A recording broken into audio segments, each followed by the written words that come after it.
Berdoa boleh. Berdoa selesai.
Bagaimana kita menggunakan komputer? Lebih mudah, Pak? Mudah. Nah, sekarang apa itu berpikir komputasional? Berpikir komputasional adalah cara berpikir yang membantu kita menyelesaikan masalah seperti komputer. Seperti yang Ibu katakan tadi, ya. Kalau misalnya kita bisa berpikir secara komputer, maka kita akan lebih mudah, ya. Jadi bagaimana caranya anak-anak semua ini bisa berpikir seperti kita ini komputer, gitu. Nah, kenapa harus berpikir komputasional? Untuk apa sih? Agar kita mempunyai keterampilan di masa depan. Di masa depan, salah satu kemampuan yang paling dibutuhkan adalah berpikir komputasional. Nanti kita ini akan selalu maju, iya kan? Masa ini akan selalu ke depan, makanya akan semakin maju. Kita butuh keterampilan berpikir yang secepat itu, seperti komputer. Nah, dunia semakin digital. Kecanggihan teknologi dan integrasinya ke dalam kehidupan kita sehari-hari semakin meningkat. Coba sekarang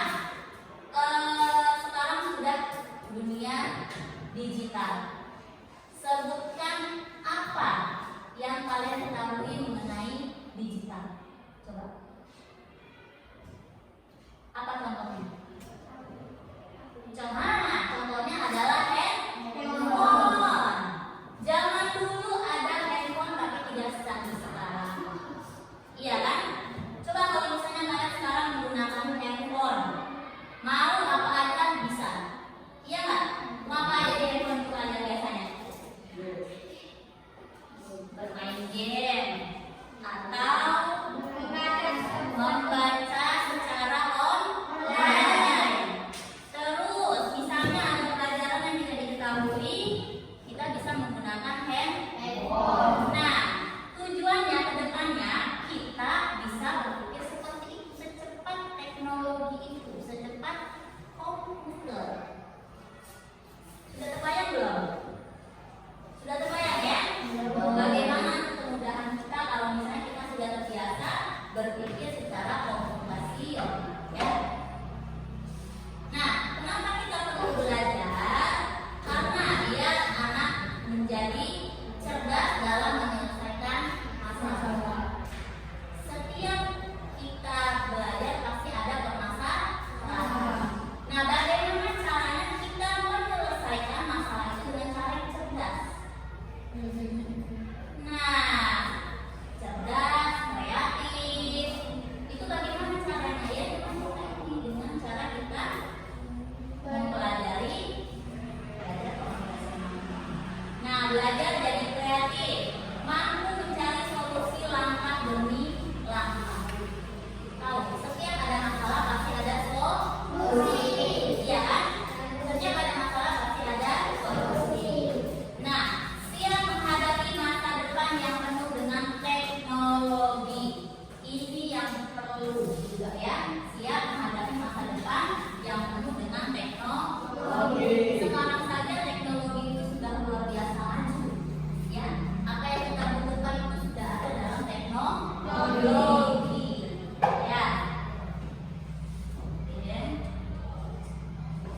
Nah, ada 4 langkah berpikir komputasional.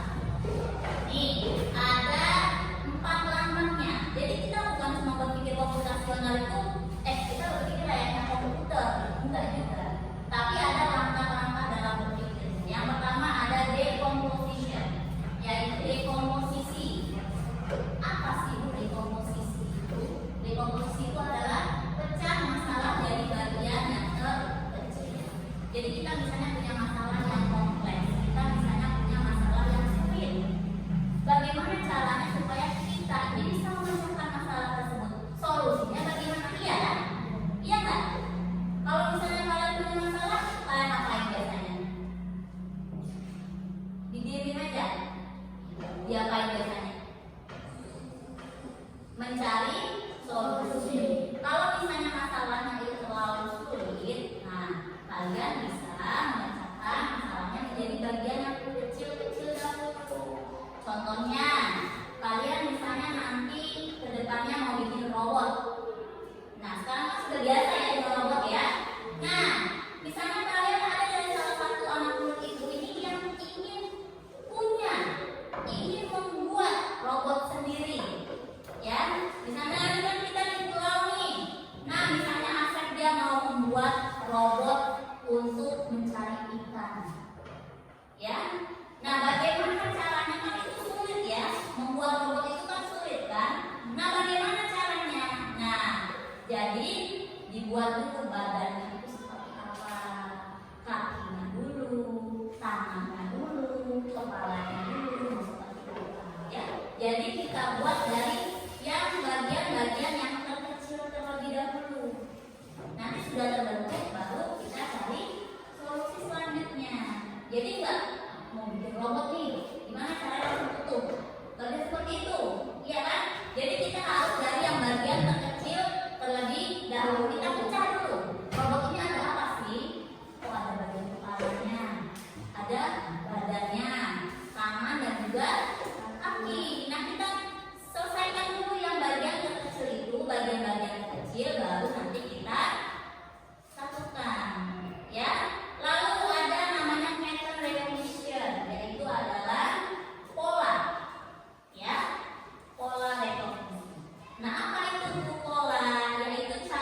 menu dan harga. Jadi biasanya kalau nggak usah GoFood deh, nggak usah pemesan makanan. Misalnya kalian mau pesan ini aja, Gojek. Pernah kan? Misalnya mau keluar pulau pakai aplikasi Gojek, pakai yang mobil. Pernah kan pakai aplikasi itu kan? Pernah nggak? Nah, kalau misalnya mau pakai aplikasi itu, apa yang pertama kali dilihat? Adalah harga. Iya kan? Jadi kalau misalnya mau menyederhanakan aplikasi itu, kita dilihat dulu informasi pentingnya, yaitu adalah harga. Ya, supaya saat kita menggunakan abstraksi. Oke. Barang-barang yang tidak teratur merupakan masalah bagi sebuah toko. Kenalin toko kan? Kalau barang-barang yang berantakan bermasalah nggak? Bermasalah. Jadi toko itu harus memiliki barang-barang yang teratur. Bagaimana kamu membagi masalah ini menjadi bagian-bagian yang lebih mudah dikelola? Kan barang-barangnya banyak nih, iya kan? Bagaimana caranya kalian mengelola itu menjadi bagian-bagian yang kecil? Dengan cara membagi masalah yang sulit ke langkah-langkah yang lebih kecil. Berarti kalian bisa membaginya dari barang-barang yang sulit dicapai, barang-barang yang susah diangkat, ke benda-benda yang lebih kecil. Jadi diatur tokonya supaya lebih mudah dibeli, lebih mudah dilihat oleh pembeli, dan juga lebih mudah diambil. Ya, ini namanya dekomposisi. Oke, apa sih hubungannya kita berpikir komputasional ini dengan komputer? Nah, hubungannya gini. Kalau komputer itu dia hanya mengerti perintah langkah demi langkah seperti algoritma. Seperti ini, ibu pakai laptop, iya kan? Dia hanya mengerti apa yang ibu perintahkan saja. Apa yang ibu mau ya, iya yang kerjakan, iya nggak? Misalnya ini, ibu mau buka slide selanjutnya, ya dia mengertinya itu akan next, akan ke slide selanjutnya. Dia tahu nggak ibu maunya apa? Tidak tahu kan? Komputer itu dia hanya mengerti perintah. Nah, perintahnya itu kita gunakan seperti algoritma, langkah-langkah solusi, iya kan? Algoritma itu adalah langkah-langkah kita mencari solusi. Nah, kalau kita pandai menyusun langkah, kita bisa apa? Coba, kita bisa membuat game. Anak-anak pada suka main game kan? Suka nggak? Suka. Suka main game, daripada kita main game orang lain, lebih baik buat game sendiri. Bisa kayak gitu. Mengontrol robot dan memecahkan soal yang sulit. Ya, karena kita sudah biasa berpikir secara komputer tadi. Jadi memecahkan soal yang sulit, masalah yang sulit pun akan terasa lebih. Nah, sebelum ibu memberikan tugas kelompok kepada kalian, ibu mau berdiri semua. Berdiri. Oke ya, kalau ibu bilang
manusia.